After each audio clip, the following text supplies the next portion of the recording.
இலவசங்களை வழங்க எங்கிருந்து நிதி பெறப்படுகிறது என்று உச்சநீதிமன்றம் கேள்வி எழுப்பியிருக்கிறது. தமிழ்நாடு அரசு பிரமாண பத்திரம் தாக்கல் செய்ய வேண்டும் என்றும் உத்தரவு பிறப்பிக்கப்பட்டிருக்கிறது. அண்மை செய்தியை பார்க்கிறோம். இலவசங்களை வழங்க எங்கிருந்து நிதி பெறப்படுகிறது என்று உச்சநீதிமன்றம் கேள்வி எழுப்பியிருக்கிறது.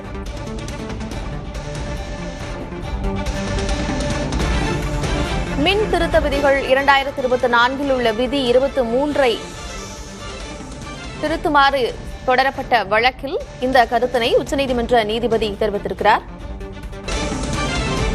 அனைத்து அரசியல் கட்சிகளும் இதுபோன்ற எண்ணங்களை மறுபரிசீலனை செய்ய வேண்டும் என்றும் உச்சநீதிமன்றம் தெரிவித்திருக்கிறது. தேர்தலுக்காக இலவசங்களை அறிவிப்பது இன்னும் எவ்வளவு காலம் தொடரும் என்றும் கேள்வி எழுப்பியிருக்கிறார் தலைமை நீதிபதி.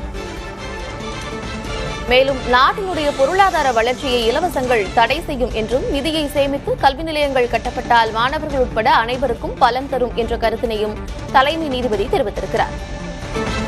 2024 ஆண்டு மின்சார திருத்த விதிகளின் 23வது விதியை எதிர்த்து தமிழக அரசு தாக்கல் செய்த மனுவை விசாரித்த உச்சநீதிமன்ற அமர்வு இந்த கருத்தினை தெரிவித்திருக்கிறது.